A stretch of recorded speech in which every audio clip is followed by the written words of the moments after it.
say you only have a 14-inch pot, okay, and you want it nice and full, and you want different heights and sizes. If you buy 4 3-gallon pots, you're not going to be able to fit all those plants in that 14-inch pot.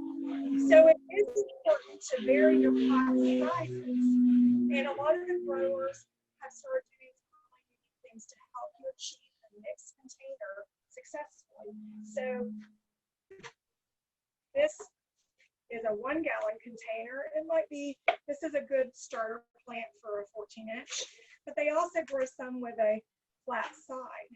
Okay, so this guy, when you tuck in a large container, you eventually, all those rounded edges, all that soil fluffs off, but with this flat side, it fits perfectly on the edge of the container. So look for these, and you see I have different sizes of them. And I also look for like the little terrarium plants, like the little 2-inch, 4-inch. Try to vary your sizes of color if you're gonna like really try to do a mixy mix container, so that you can easily fit them in the vessel you intend to use. And that way you can get more plant material to the edge and more color popping out at you. The other thing is people, if you have a front porch, that front side might get full sun and the back side gets shade. So it's perfectly okay to have the front with sunny plants and the back with shady plants. We tend to think, you know, all full sun and we're going to rotate that pot. But if that pot is a concrete urn, you may not do that. And if you notice that the back side of your container is shading out and dying out, just go with it. Know its conditions, and you can put some begonias and other shade-loving plants on the back side. And if they're all complementary in texture and color, you're going to have great success. And you're going to enjoy it looking out of the house just as much as your neighbors are looking into the house, right? So that a lot of people don't think about, but that's one of the top questions I get is, why are my plants dying? You know, I rotate the pot, why are they dying? Well, maybe you're not rotating enough, but do you need to rotate? Maybe just put shade on the back and sun on the front. So think about your conditions. It's kind of like a mullet. Party in the front, no, business in the front and party in the back. So another thing, after COVID and everybody shut down, I noticed, of course, that hit right in our growing season of spring. So this is when I'm most used to working 3 or 4 jobs, staying busy 24/7. And I had to kind of reel that in and do the stay-at-home order. And it was very challenging for me. So I found that I was buying more fresh flowers from the grocery store and enjoying them in my kitchen. So that's another component that I want your viewers, your listeners to think about. You can buy flowers for yourself. Your spouse doesn't have to buy them for you. Every time I get a bunch of roses, I say, hey, Jim, you bought me roses. So I picked them out and I put them in a vase. Those are things that plant you can really enjoy at home. And obviously, we did not have guests in our parks when we were shut down. So all that pretty color eventually had to be pulled out. Not knowing when we were going to get to reopen, we filled those beds with things like ground cover. So green, like massive green beds. And at first it kind of broke my heart, but then when I saw it grown out, it was quite beautiful. It simplified the landscape for a little while. It was calming and it looked great. So don't think that you only have to have color. Green simple beds of like a mass planting, you know, if you grow one thing really well, repeat it and do it in mass, because a mass one cultivar can be just as beautiful as a mixed container, and it can evoke a different emotion. So I don't know if you're like me, but when grass is cut, I love to look at the lawn after it's been cut, right? And it's all flat and consistent. So coming into fall, I think about ryegrass. We can grow a winter grass now, and it has a different texture than that St. Augustine. It's a beautiful green, and it has a really fun feel. So you grow ryegrass, which growing seeds are really rewarding. This is a simple one that you cannot mess up. And you can simply grow some ryegrass in a pot and then stick it in, say, a rattan hanging basket. Oh. So you have like a very simple green, and you go out there with scissors and trim it. How zen is that? I mean, you know what? If you are looking for a fun, I'm always looking for like a fun hostess gift or a neighbor gift, since we're just still meeting neighbors. Putting some ryegrass in a Ziploc bag or a cellophane bag of some sort with a cute little note that says, plant me, you know, and give some instructions. How fun. you can add fresh flowers to it. So it's kind of like a landscape slash interior project, which you and I know we love to use plants that way. We bring them in, we bring them out, we spread them all over. So that's another fun one. The container choice, you can also incorporate the color for your design for the season with the container. So let's see, I've got some great ones here. Blue is a fun color. It's a coastal color, and you can't go wrong with blue. So this ceramic pot, you could put something green in here. It doesn't have to be color. You could use the color of the pot to evoke that feel that you wanted. Another one is galvanized. So galvanized is still very popular because of that farmhouse feel and all that kind of earthy feeling, and we got rope here. This is galvanized, but I've also seen the pot distributors selling plastic containers that look like galvanized. So you could very easily buy, say you can't find that, you can buy this black pot and spray paint it that galvanized metal. And that could give you the same look. And that kind of looks like a fall look to me, having the galvanized mixed with basket. It looks very gathered, like you've gone out into your garden and just gathered, is what galvanized reminds me of.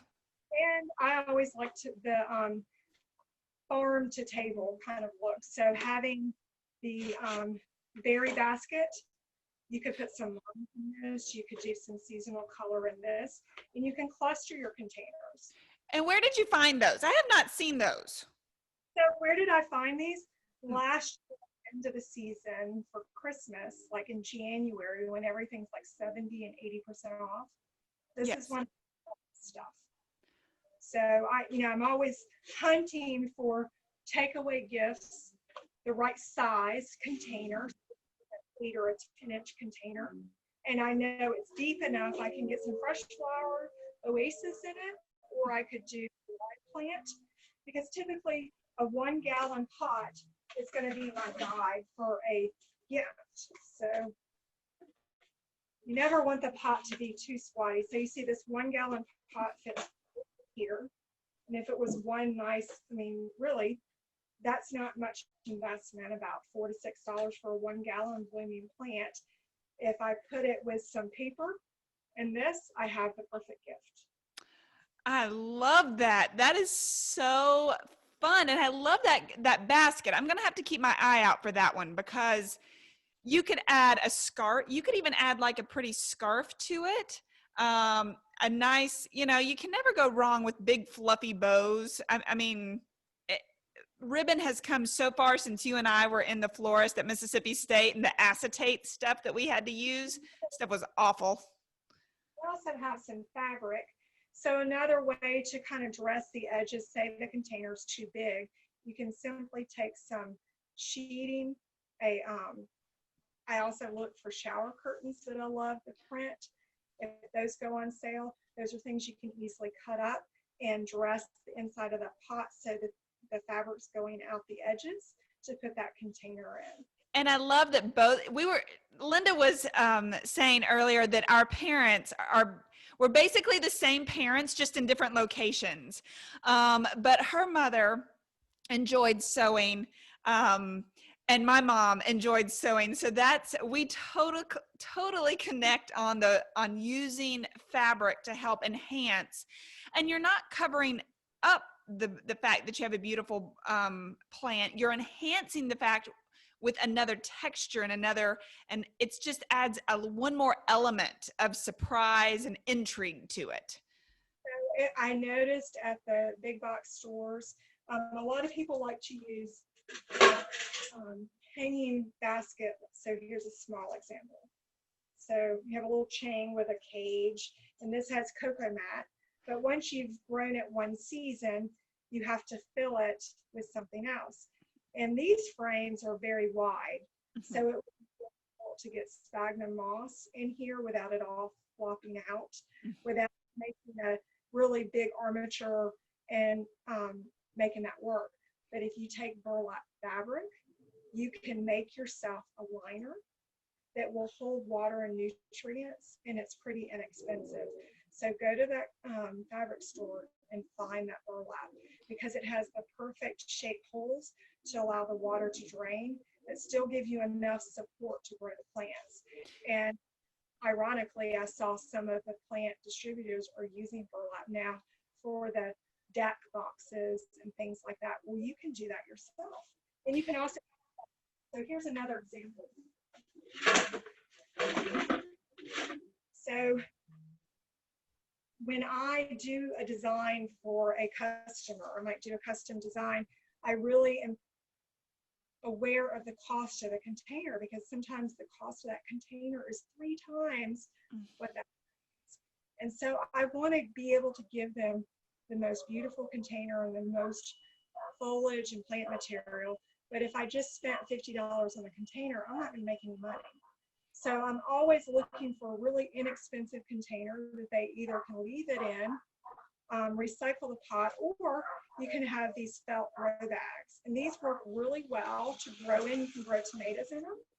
You can add holes if you need more drainage. They come in different sizes and different colors. There's a lot of fun colors for this product. But also too, they can help hide a nursery pot. So if I have a 3-gallon pot that is doing perfectly fine and does not need to be repotted, I can simply just put this on it to hide that ugly pot, and then it just looks really nice.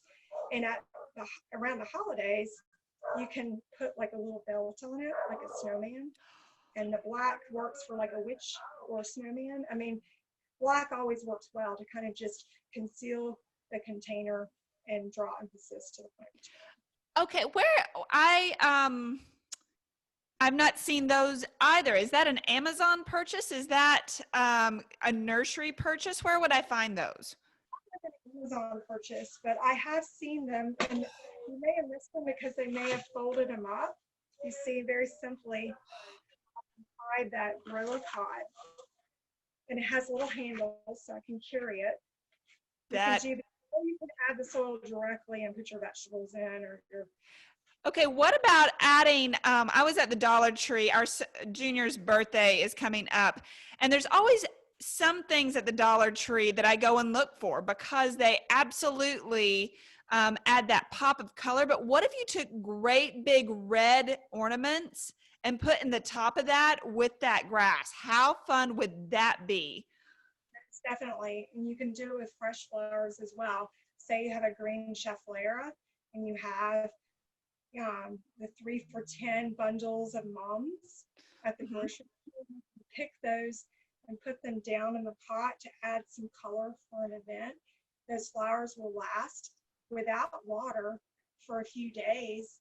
If you're going to have a barbecue or something, you can just add some foliage right into that shrubbery that's in that pot. So that's another fun tip to get some color to your containers. I love it. Okay, I have a lot of questions about succulents, and I wanted to ask you about succulents and your take on this precious little plant material. Okay, well, I personally love succulents, but if you really read about them, most of them originate from California. So where they're growing them is in much different conditions than Central Florida. We can grow them here, but the humidity, the rain, the extremes might be a little challenging. And we talked about the fact that I'm a little cheap. So Frugal. yeah, one little pot can cost you between $6 and $8. Well, I'm not going to be satisfied with that. I'm going to want them all, and I'm going to want it in a big display. So that's going to be hundreds of dollars. And if I miss a watering or I didn't plant them right, they're going to poop out on me very quickly. So I have found I pick my successes. The things I know grow well, those are the things I typically keep around me. And just because I can grow it doesn't mean I want to put so much effort into it. So I created, but I do love succulents and I like them in my house. This is like a little memory board. Oh. So I can pull the picks out. And I have been collecting these succulents. So as I go shopping, and I found that these types of things are great memories on vacations. Like if I always try to go to a garden center or a little garden shop or something that has plant life of wherever I visit. So I actually bought these in Cape Cod. So I had the car stop and I wanted to go to this little New England florist / nursery, and he had the most ethereal little shop. And inside that florist, a lot of these succulent, little fake succulents were for sale. And I just knew they were high quality. They looked very similar to the plant. And they fit really nice in my suitcase. So they didn't weigh much, and I was able to get them on my carry-on, and it was no big deal. So these are the kind of things I purchase when I travel. And I wanted to put them in a design, and I have put them in different vases. I've done different things with them. But I love the look of plants growing vertically on a wall. But me being me, I don't want to water plants vertically on a wall. It's wet. It sounds like just a recipe for disaster. So I think fake plants are very appropriate for growing vertically on the wall. And I had purchased this little memo mail slot to put mail, and then I decided I didn't want clutter by my front door, so I never used it. But it worked beautifully to put the pics of the succulents, and this color tone with the wood is kind of like, and the burlap is very pleasing with some of the other decor I have in my house. And then I had a friend give me an orchid, and I thought this was a fun little pic. It says, "Plants are my buds." So as people give me things, these are like the little sentimental things that I will add back into designs. So you can buy plants from all over the world. You can incorporate things that are that memory. And my sister and I have a plan this fall, winter to relocate some of my mom's irises into her beautiful garden. So we, always jot down notes within the season, things you see, things you want to do. You may not have time to do it this year, but you can plan for it next year, which leads me to one of my favorites is bulbs. So my last name is Holland, and I like to think that maybe my ancestors traded tulip bulbs because I love tulips, and I love all bulbs. And Linda, when are we setting up that girls' trip to Holland to go see all the bulbs? Definitely when we can travel again, we're going. Norway too, as refresh. So I have these caladium bulbs. Oh, I love caladiums. They're one of my favorites. Bulbs. And this series of bulbs, these are proven winners, but these are growing commercially. 85% of caladium bulbs originate from Central Florida. And so our friend Clay works for Classic Caladiums, and I went to go see him at their open house. It's always in August, and they have their bulbs timed so all the visitors can come and see what they're trialing, what they're working on, and what they're selling. And there's not a lot of information about bulbs. Like if you Google stuff about bulbs and caladiums in particular, you're not going to find a lot of information. But what's amazing is the amount of research and R&D that's gone into these varieties grown at Classic Caladiums, one of my favorite growers. just a labor of love. He's figured out how to use these bulbs, and each bulb has a little hourglass window of how long they're going to perform. So as a child, I remember digging these bulbs up here with my mom, and we would put them in peat moss and dry them down and store them for the next summer. And to me, it was always a spring summer crop. But that's when we planted the bulbs and watered the bulbs. But if you were to hold them in storage and plant them a little bit later, this is a beautiful fall crop. That you may not see these plants growing in the fall in your particular garden center, but here in Florida, we can grow them in the fall. That's when they do the open house. So it was like a light bulb moment. Like you go to the open house and they have acres of these caladiums blooming, but that's not the season. Typically, we grow them in our landscape. And it's like, well, why is that? Each of these bulbs has that window of how long they're going to perform in the landscape. And then when they're done, they're done. And that's what I love about them. When you put these in a hanging basket, it's one of the scariest designs. You might have in our big baskets, we might put like 25 of these caladium bulbs in the basket, and the little eyes are poking out the side, and it doesn't look like anything. But you got to water them and moisten them and tend to them and keep them warm enough so that they'll start to emerge, because we plant them like February, March. And then by June, they would go out on show. So, you know, one day they'd be nothing, and the next day they're fully covered. Well, that just makes your heart pound with excitement when you see them finally come into color. But there's great varieties that have been developed to grow in full sun. So a lot of people think of this as only a shade crop, but some of these pretty winners, there's varieties that specifically have been bred for the characteristics to grow in full sun, which I find just amazing. And it's a whole nother way of growing a plant that, you know, your grandma grew it in a different way, but with all that breeding and research, you can try it differently in your landscape and have success. So those are the fun things. And I would say a good source for using a particular plant you love, like a hibiscus or camellia, is go to one of these plant society clubs. Some of them have Zoom meetings. You can get so much information that's not in a textbook or a publication from people that have grown those plants their whole life. So in the South, camellias are very popular. We have them growing beautifully here, but we're in fall now, so I'm thinking winter. They perform in December, so they're going to be blooming in the winter, and it's breathtaking. You know, one day it's a green shrub and the next day it's full of bloom. So these are the things that seasonality you want to incorporate into your landscape. And some of them have fun names like Yuletide, because they're time to bloom around Christmas. So it's great components that your kids would really love. Hey, the Yuletide's blooming today. I mean, these are ways you can get your family excited about working in the yard.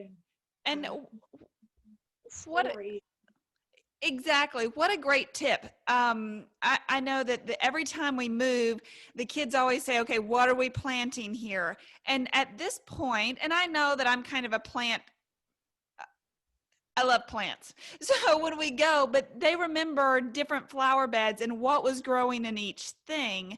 And this is not to say that you go out and buy 6 or 7 new plant materials in each season. Find one that you want to love on or research, or like Linda said, maybe your grandmother or your mom or an aunt, you know, you had a fond memory. I love caladiums and I love hostas and ajuga. So this is a great plant. This is called a sun hosta. And in Florida, we think about hosta. I mean, I've lived in Pennsylvania up in the Northeast, and hostas are very common in a more northern. But those breeders, again, have been developing this beautiful plant that can tolerate sun. So don't assume that just because you only know it from up north that there isn't a version that would grow in Florida. So this little sun hosta does beautifully, and it is a great complementary plant to other all these other colors, and it's a fun variety to look for that sun hosta. So I just plucked him out of one of my mixed containers so you can see. This is another one that also speaks to a theme. So if you think about that being a northern plant, it's going to evoke that emotion with you.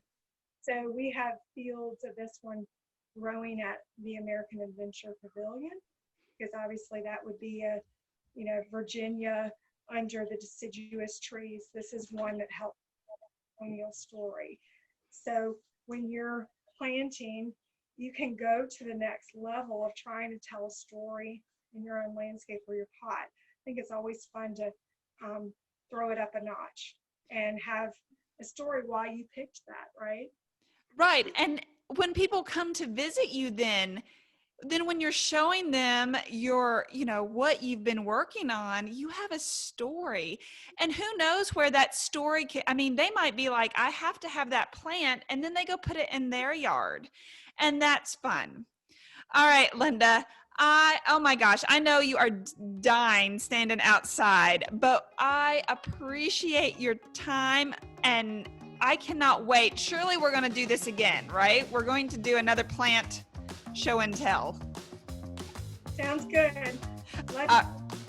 Love you. Bye.